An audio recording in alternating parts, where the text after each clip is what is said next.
You're listening to the Served Up Show, a podcast that features inspiring beverage professionals and topic experts that share their passions through meaningful content. Your hostesses, Bridget Albert, is best known as the Market Fresh Mixologist, an industry mentor with over 25 years of experience. And I'm Julie Milroy, best known for my passion for leading change and helping others grow in their careers. Grab a cocktail and sit back. Let's learn how we can make a positive impact in our industry.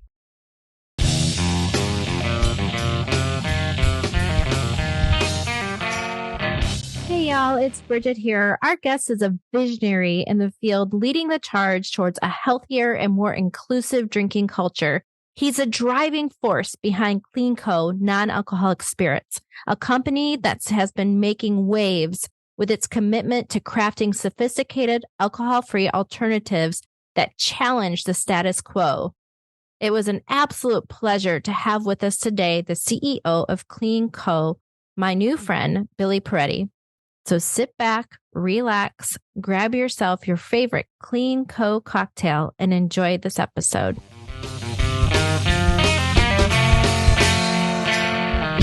Billy, welcome to Served Up. I'm so excited to have you on the show today.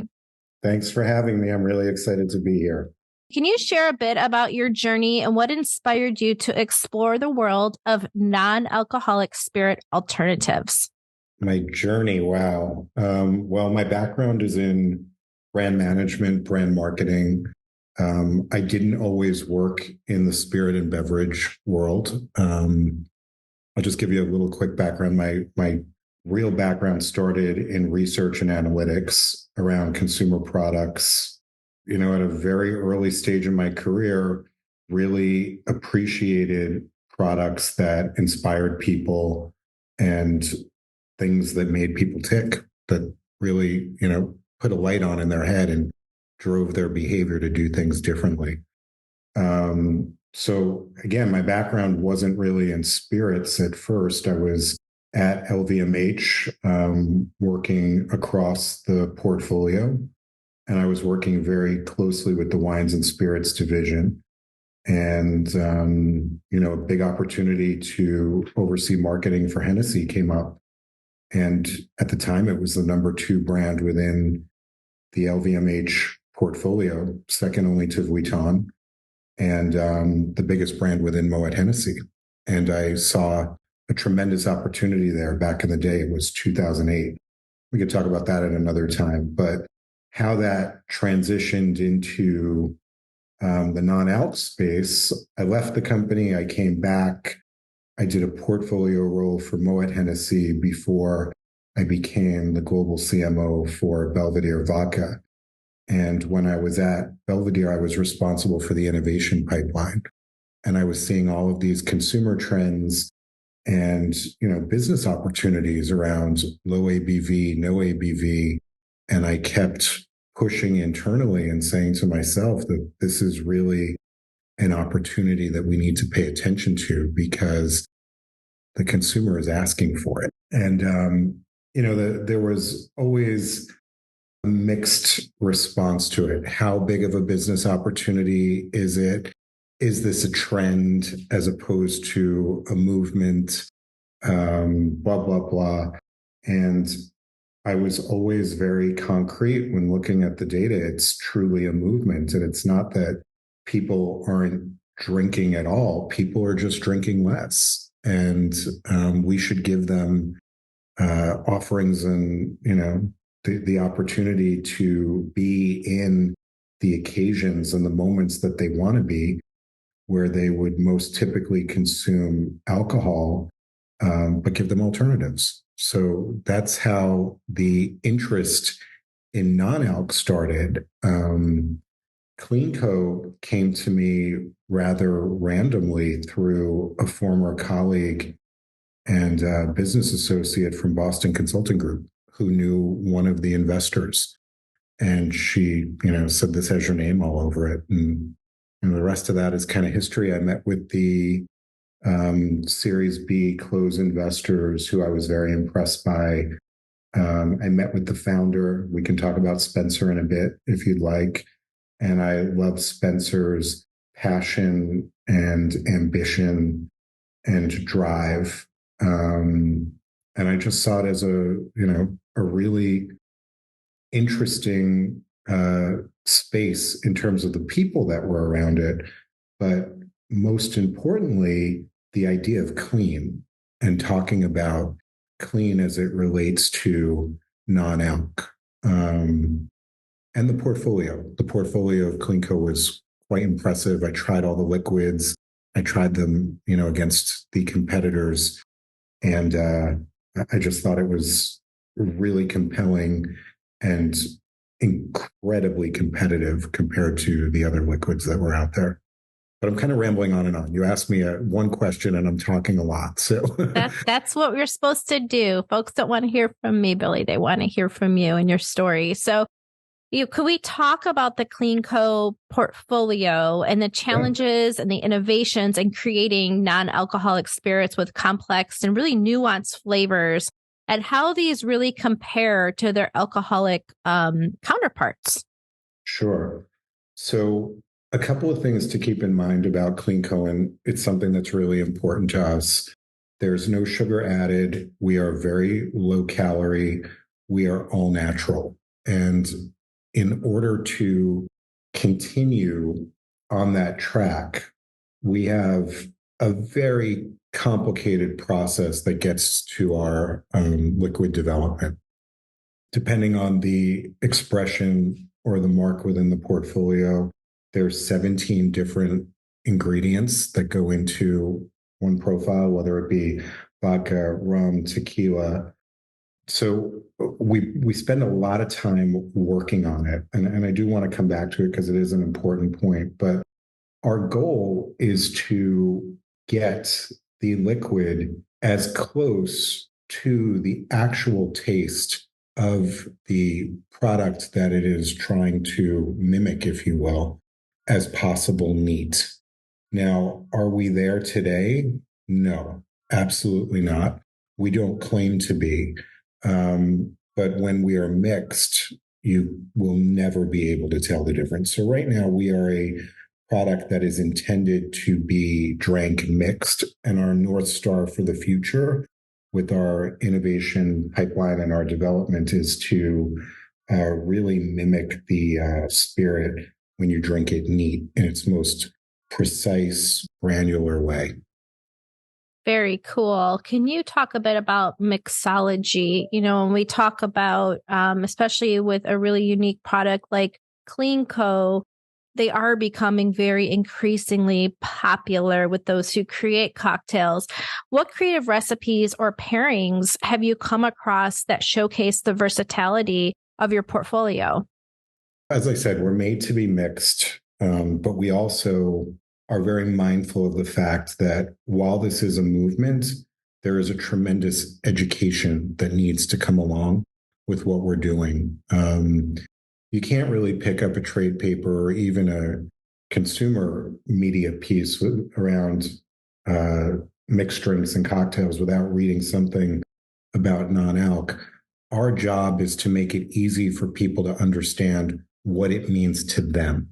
So while there's this idea of the movement and it's, out there and it's getting more and more popular, what does this mean to the everyday person? And in order to do that, the education is critical, both trade and consumer.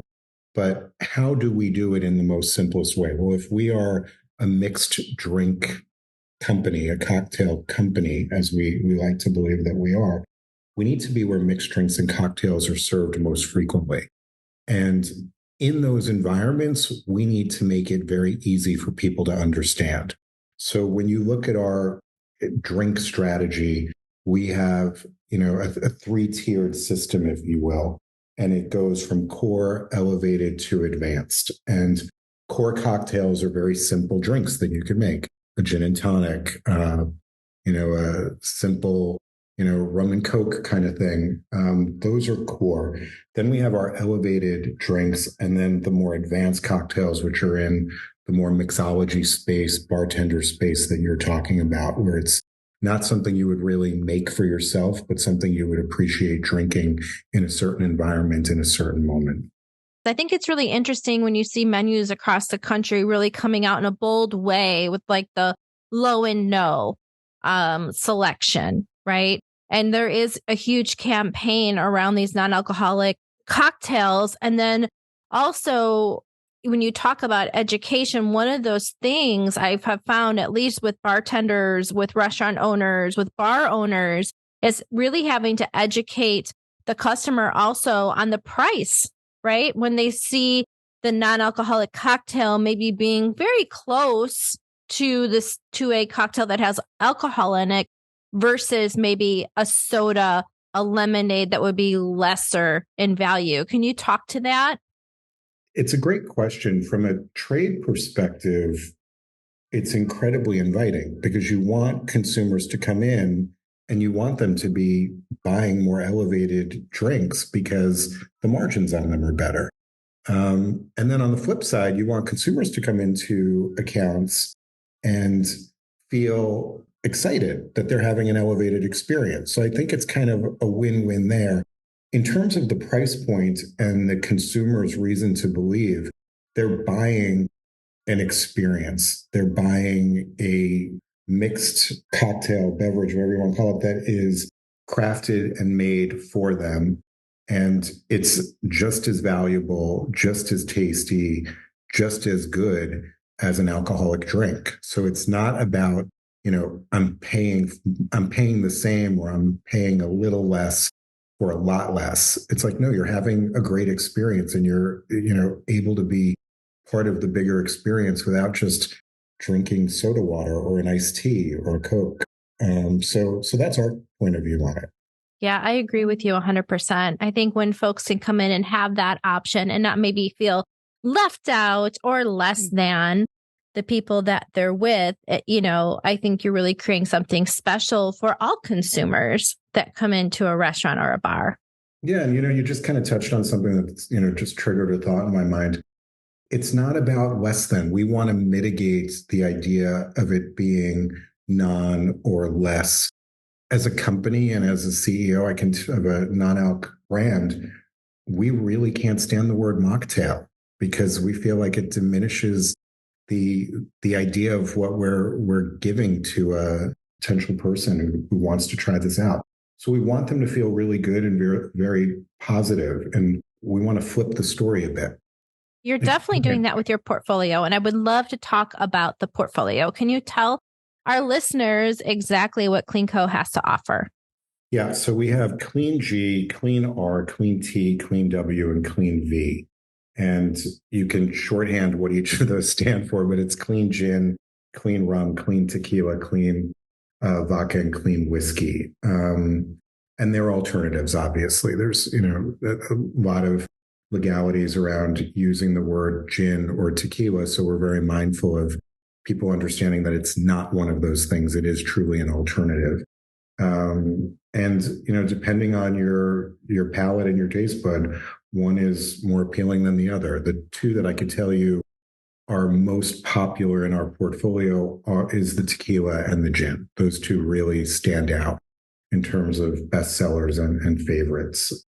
And then if we were to get a little bit more granular, there is a targeted popularity around the vodka.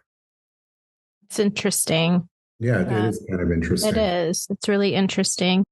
Can, for individuals who are really new to the non-alcoholic space, what advice would you give them when exploring and selecting something from your portfolio? And how can they really integrate these alternatives into their social experiences effectively?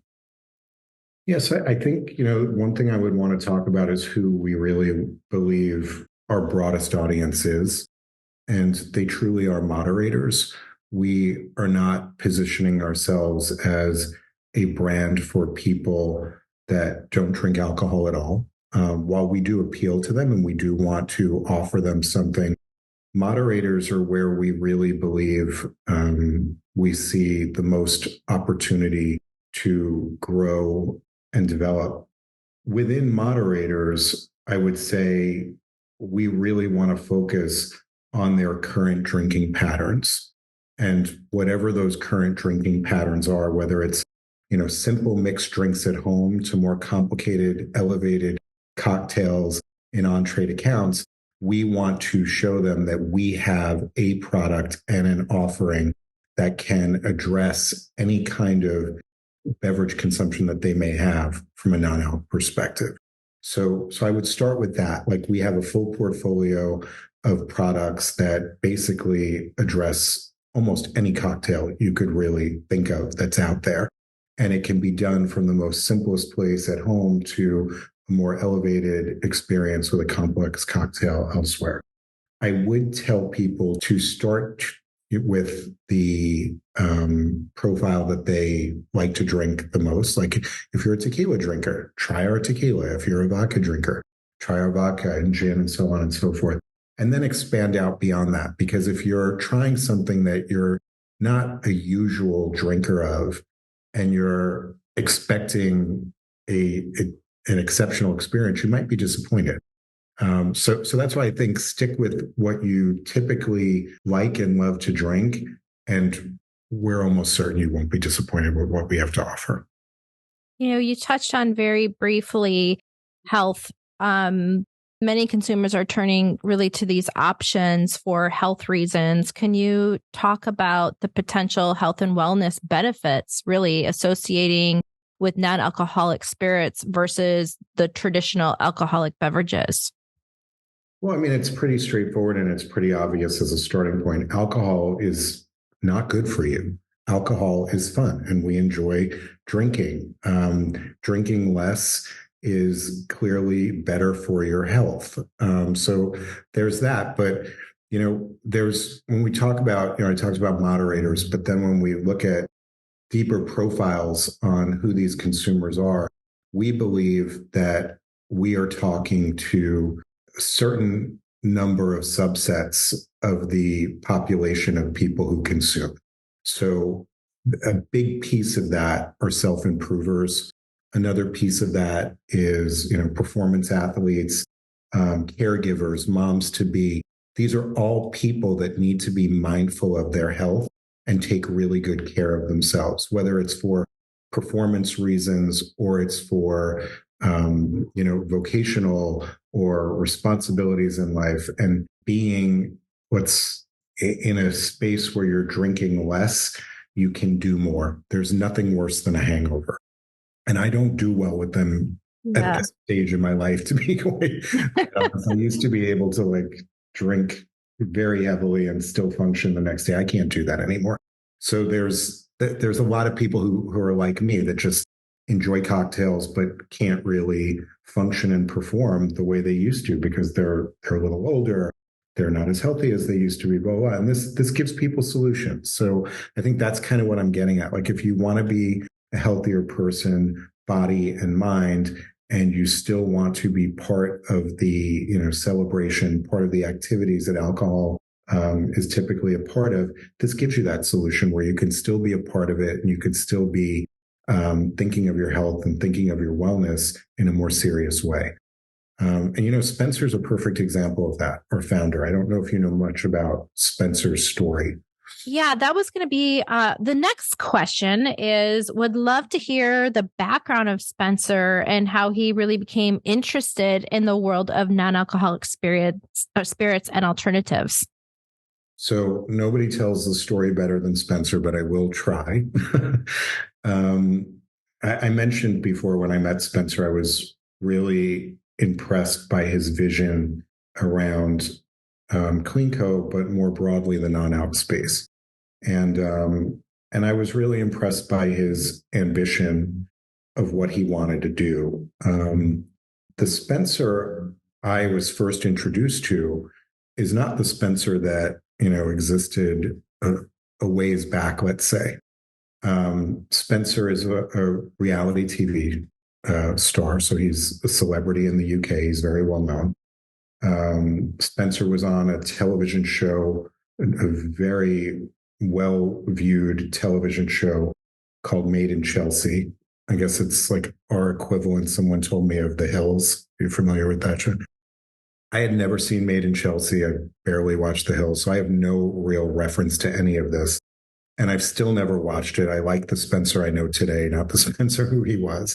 I give you all of this background because Spencer was a party boy. Spencer drank a lot. He partied a lot. And Spencer was really seeing it have a negative effect on his life. And he met someone that he fell in love with, that he's now married to and has 3 children. And I think the relationship was strained by his alcohol and his partying. He really wanted to be a better version of himself. And he decided that he was going to cut back on the booze, cut back on the partying.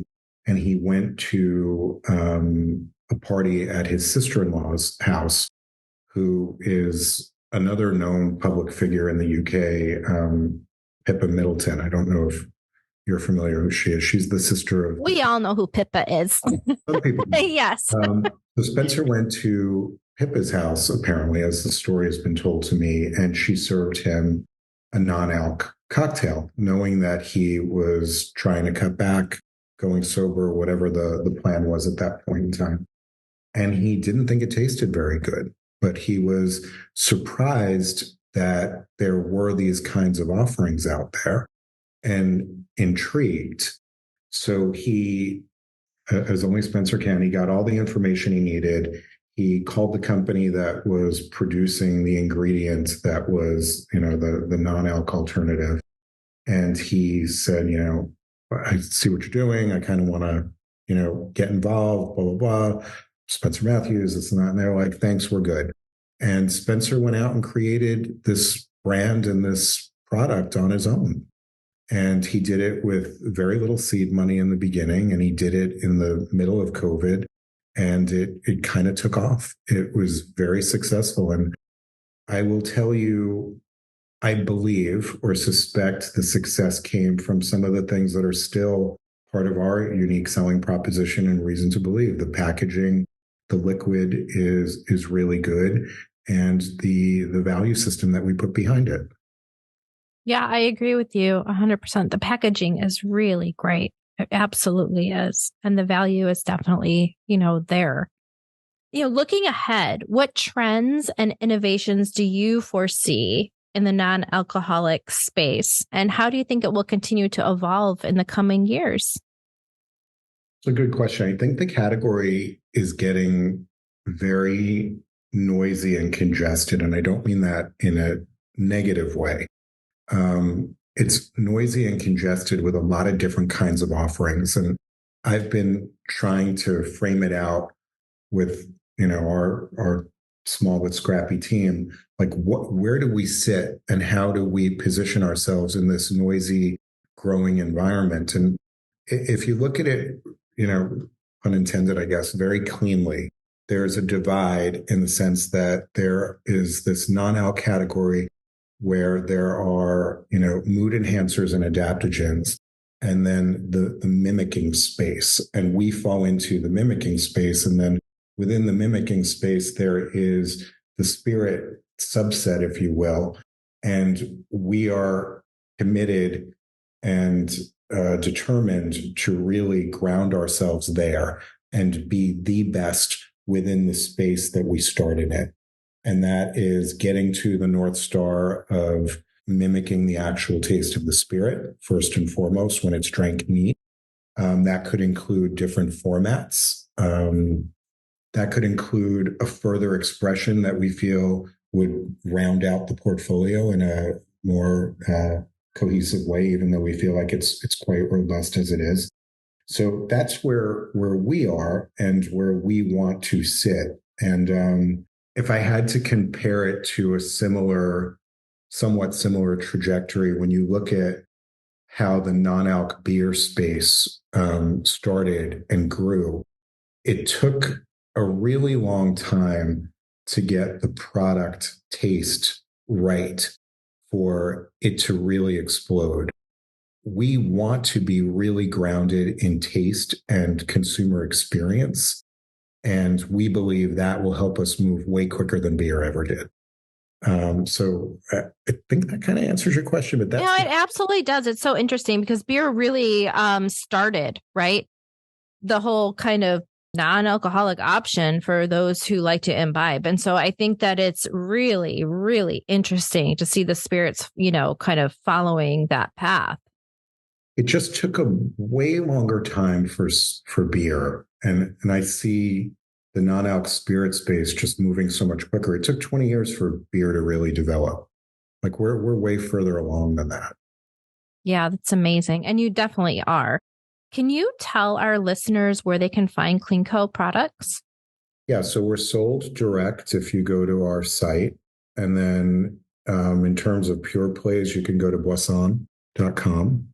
We're in all of the major grocery retailers throughout the UK, and we're in 5,000 points of distribution across the US. We really are trying to focus on 5 key markets where you would see the most deepest concentration because we are, as you know, small, and we're looking to be as efficient as possible with how we message and support at point of purchase. And on our website, we have all of our distribution. So anyone can go to clean.co and they can find, our distribution.